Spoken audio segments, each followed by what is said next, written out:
Mahesh bank server hack కేసులో దర్యాప్తు ముమ్మరం చేశారు పోలీసులు. హుస్సేన్ ఆలం చెందిన వినోద్ను అదుపులోకి తీసుకున్నారు. హిందుస్థాన్ ట్రేడర్స్ పేరుతో మహేష్ బ్యాంక్లో అకౌంట్ తెరిచాడు వినోద్. అతని అకౌంట్ ద్వారా సైబర్ నేరగాళ్లు డబ్బులు మళ్లించినట్లు గుర్తించారు.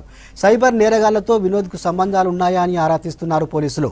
మరోవైపు బ్యాంక్ సర్వర్లో ఆధారాలను తొలగించారు సైబర్ నేరగాళ్లు. బ్యాంక్ సర్వర్లను 18 గంటల పాటు తమ ఆధీనంలో పెట్టుకున్నారు. డబ్బులు ట్రాన్స్ఫర్ చేసుకున్న సైబర్ నేరగాళ్లు ఫోన్ నెంబర్లతో పాటు తమ వివరాల్ని మాయం చేసినట్లు గుర్తించారు పోలీసులు.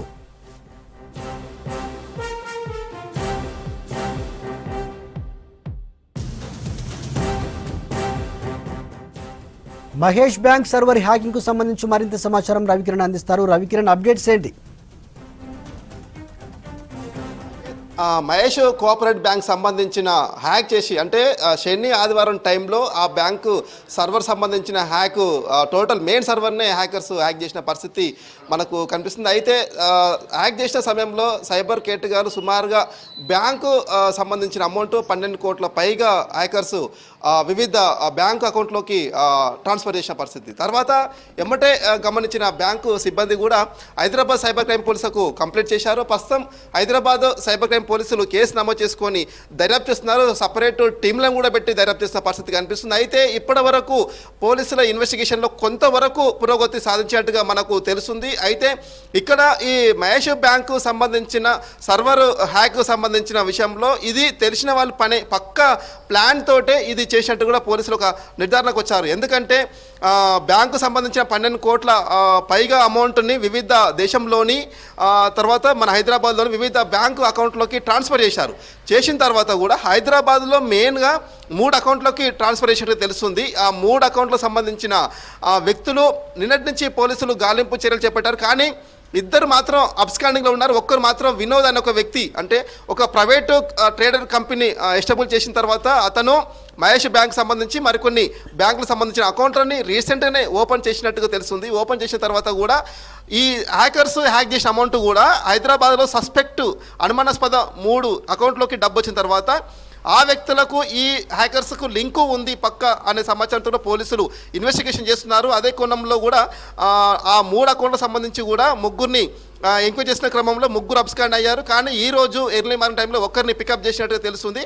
ఆ వినోద్ అనే వ్యక్తిని కస్టడీ తీసుకొని విచారిస్తున్నారు. అతనికి సంబంధించి కూడా ఈ హైదరాబాద్లో ఈ 3 అకౌంట్లకు ట్రాన్స్ఫర్ అయిన తర్వాత ఈ 3 అకౌంట్లకు సంబంధించి గత కొన్ని రోజుల నుంచి అంటే ఒక 2-3 మంత్స్ నుంచి కూడా వీళ్ళు పక్క ప్లాన్ ప్రకారమే మహేష్ బ్యాంకు కానీ లేకపోతే ఇతర బ్యాంకులకు సంబంధించిన అకౌంట్లు సేవింగ్ కరెంట్ అకౌంట్లు తీసుకున్నారు. తీసుకున్న తర్వాత కూడా రీసెంట్గా హ్యాకర్స్ హ్యాక్ చేసిన తర్వాత అమౌంట్ చాలా బ్యాంకులలో లక్షలు కానీ కోట్లు కానీ ఇట్లా పోయిన పరిస్థితి మనకు కనిపిస్తుంది. కానీ ఆ పోయిన తర్వాత దానికి సంబంధించిన అమౌంట్ కూడా ఈ 3 అకౌంట్లోకి వెళ్ళింది. ఎందుకంటే నార్త్ ఇండియాకు సంబంధించిన కానీ కొన్ని అకౌంట్లోకి వెళ్ళింది. అక్కడికి వెళ్ళి టీములు అక్కడికి వెళ్ళి ఇన్వెస్టిగేషన్ చేయాలంటే చాలా టైం పడుతుంది కాబట్టి కొన్ని టీంలను అక్కడ పంపించారు.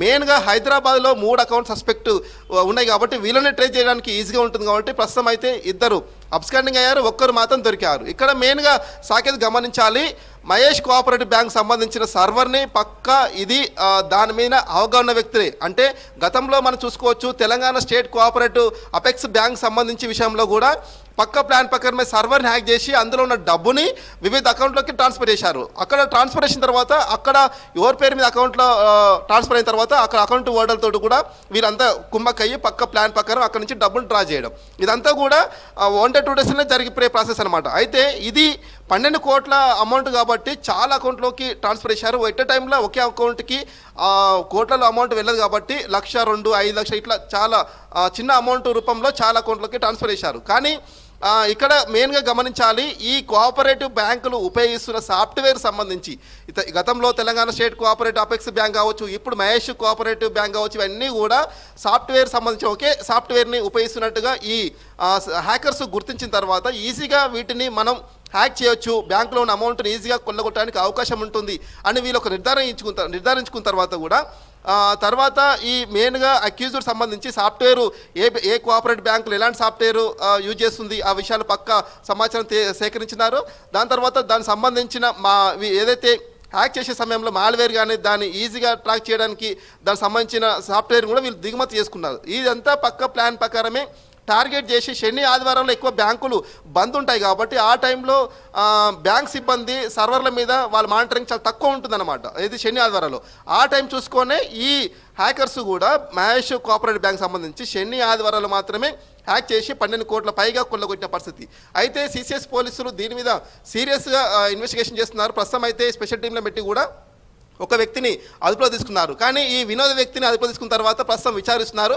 అది మనకు ఈవినింగ్ లోపు మరింత క్లారిటీ వచ్చే అవకాశం ఉంది. ఎందుకంటే ఇతను ఓన్లీ బ్యాంకు అకౌంట్ హోల్డర్ మాత్రమే. ఇతని అకౌంట్లో హ్యాక్ అయిన డబ్బు కొంత అమౌంట్ ఈ వినోద్ అనే అకౌంట్లోకి పడింది. ఆ పడిన తర్వాత అమౌంట్ ఎందుకు పడాల్సి వచ్చింది, ఎవరు వేశారు అనేది కూడా అతన్ని క్వశ్చనింగ్ చేస్తున్నారు. క్వశ్చనింగ్ తర్వాత కూడా మరింత క్లారిటీ వచ్చే అవకాశం కనిపిస్తుంది. తర్వాత వినోద్ సంబంధించిన కాల్ డేటాను కూడా పోలీసులు మొత్తం అనలైజ్ చేస్తున్నారు. ఎందుకంటే హ్యాకర్స్ పక్కా ఇతని తోటి టచ్లో ఉన్నారు. టచ్లో ఉన్న తర్వాతనే పక్కా ప్లాన్ ప్రకారమే మహేష్ 12 కోట్ల లూటి సైబర్ హ్యాక్ లూటికి సంబంధించి కనుక 2-3 మంత్స్ నుంచే పక్కా ప్లాన్ నడుస్తున్నట్టుగా సైబర్ పోలీసులు ఒక అంచనాకు వచ్చారు. దానిలో భాగంగానే దేశంలోని ఒక కొందరు పరిచయాలు పెంచుకొని కొందరికి డబ్బులు ఇచ్చి పక్కా ప్లాన్ ప్రకారం వివిధ బ్యాంకులలో అకౌంట్లు ఓపెన్ చేయించిన తర్వాత కూడా హ్యాక్ అయిన తర్వాత వెంటనే వాళ్ళకు సంబంధించిన అకౌంట్ తెలిసిన వాళ్ళ దాంట్లో మాత్రమే అమౌంట్ ట్రాన్స్ఫర్ చేశారు. అదే వేరే దాంట్లో అయితే డబ్బులు తీసుకోవడానికి చాలా కష్టం ఉంటుంది కాబట్టి పోలీసులు ఒక 2-3 మంత్స్ పక్క ప్లాన్ ప్రకారం ఉన్నట్టుగా అంచనా వేస్తున్నారు. ఎందుకంటే ఇక్కడ ఒకవేళ